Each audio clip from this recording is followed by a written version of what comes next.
네, 이번 시간은 투자운용사 1과목의 세제 세 번째 순서입니다.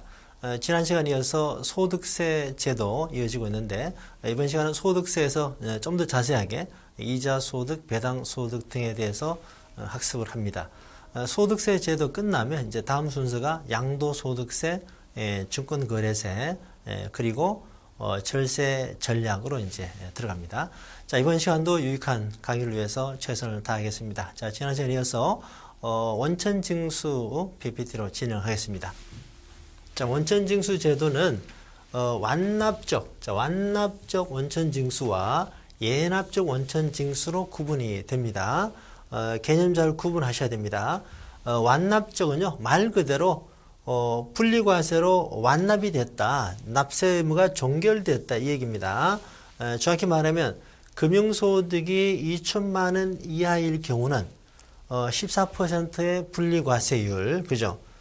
분리과세율로 이제 끝난 거예요. 그래서 이 원천징수 자체가 이제 완납이 되었다, 세금을 완납했으니까 납세가 종결이 되는 것이다 그 얘기고요. 2천만 원 초과되는 분, 예를 들어서 아까 말씀드린 대로 3천만 원이었다면은, 그죠? 2천만 원과 1천만 원 이렇게 분리가 되는 거죠. 요건 이제 완납이 되는 겁니다. 예, 분리과세로. 그러나 이제 2천만 원 초과분은 종합해서, 그죠? 종합과세가 되는 거죠. 종합과세 될 때 처음에 원천징수된 금액을 나중에 산출세액에서 원천징수 기납부액을 빼주는 거죠. 아시겠죠? 예, 이렇게 이제 빼줄 때 계산이 된다. 그래서 원천징수를 이자나 배당소득을 지급할 때, 그죠? 지급할 때 세금을 떼는 거니까 지급할 때는 예납적이 된다 이 얘기입니다. 네, 뭐 어려운 개념 아니고요. 자, 그래서 2천만 원까지는 완납적 원천징수가 되는 것이고 2천만 원 초과분은 예납적인 원천징수가 되는 것이다. 이렇게 개념을 구분하시면 됩니다. 자, 그리고 원천징수한 세금은 지난 시간 말미에도 제가 강조드렸습니다만 이제 이번 11월 시험에 나온 거니까 2018년 자, 이걸 10일입니다. 10일까지 관할 세무서에 납부해야 된다. 한 번 더 강조드리고요. 자, 예제 보겠습니다. 금융소득 3천만 원이다. 그렇다면 자, 이제 지방세 포함은 15.4%입니다. 3천만 원에 대해서 아니죠. 네, 일단 2천만 원 분리돼야 되니까 3번입니다.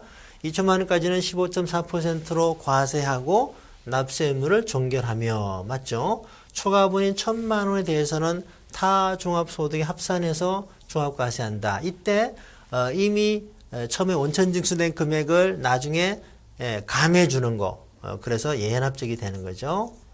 네, 2천만 원까지 종결된 것은 완납적인 원천징수가 된다. 이렇게 용어를 구분해서 이해를 하시면 됩니다. 네, 3번이 됩니다. 네, 한 번 더 설명을 드리고요. 자, 이제 기본서 문제입니다. 다음 설명 중 가장 적절하지 않은 것은 소득세법은 법인의 소득에 대한 과세를 규정하고 있다가 아니죠.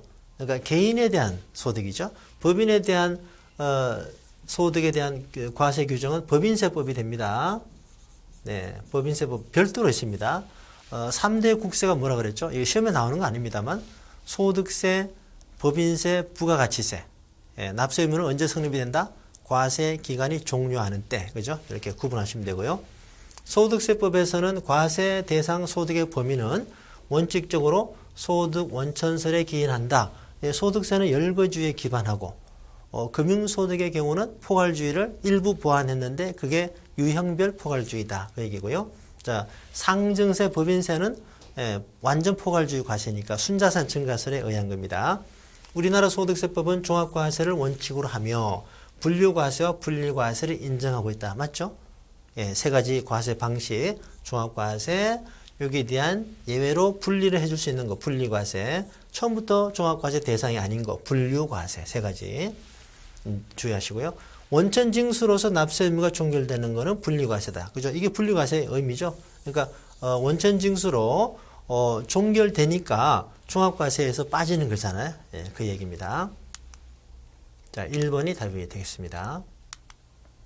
자, 이제 그 소득세 그 종합과세 대상 여러 가지 소득이 있는데 자, 이자 소득부터 나오죠. 이자 소득, 배당 소득. 자, 차례대로 보겠습니다. 이자 소득과 배당 소득이 제일 많기 때문에 설명이 좀 더 많습니다. 채권이나 증권의 이자와 할인액. 네. 이제 이자는 뭐 이해를 금방 하시겠지만 할인액은 뭐냐? 요건 이제 그 3과목의 채권 파트에서 학습을 하게 되는데요. 할인액은 할인채에서 발생하는 거다 이렇게 이해하시면 돼요. 예를 들어서 이제 CD 양도성 예금 증서나 통한채는 이제 할인채로 할인 방식으로 거래되는데 예를 들어서 만기에 액면이 10,000원인데 할인해서 9,000원에 샀다. 그죠? 그러면 1,000원에 대한 이자를 미리 받는 셈이죠. 이때 할인액이 얼마?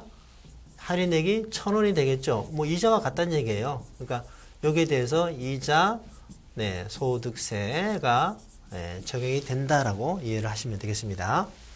국내외에서 받는 예금, 적금의 이자, 뭐 이건 무난하죠. 이자가 들어가니까. 채권 또는 증권의 환매 조건부 매매 차익. 자, 요거는 이제 그 RP죠. 매매 차익은 일단 용어 자체로만 보면은 이자나 배당 소득이 아니잖아요. 매매 차익이니까. 네. 그렇지만 이제 RP의 매매 차익은 이자 소득으로 봅니다.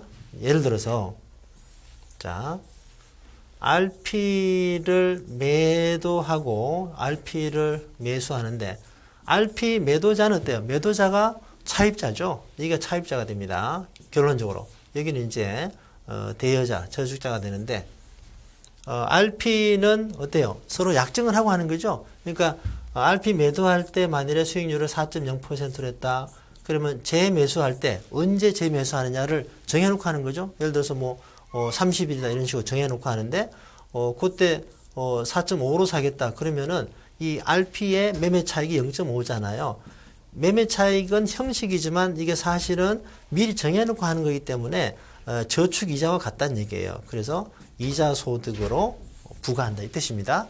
RP의 매매 환매 조건부의 매매 차익은 말은 이자가 아니지만 내용상 이자 소득이다 이렇게 보시면 되고요.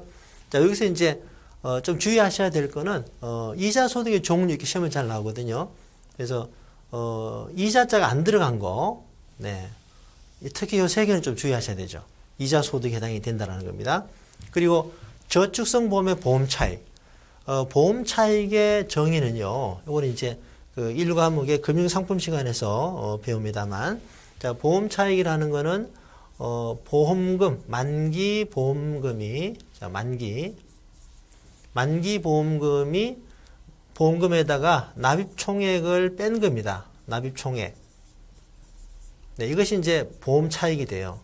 그리고 보험 차익은 이게 보험 차익이 0보다 큰 게 이제 저축성 보험이다라고 합니다.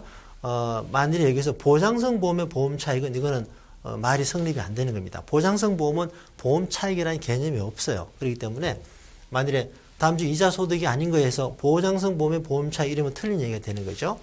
자, 그리고 이제 직장 공제 초과 반응금은 뭐 일종의 계 같은 거죠. 예, 이제 여럿이서 이제 계를 조직해서 하는데 내는 것보다도 받는 게 더 많으면은 초과 반응금이 됩니다. 이것도 이자다 이렇게 보는 거죠.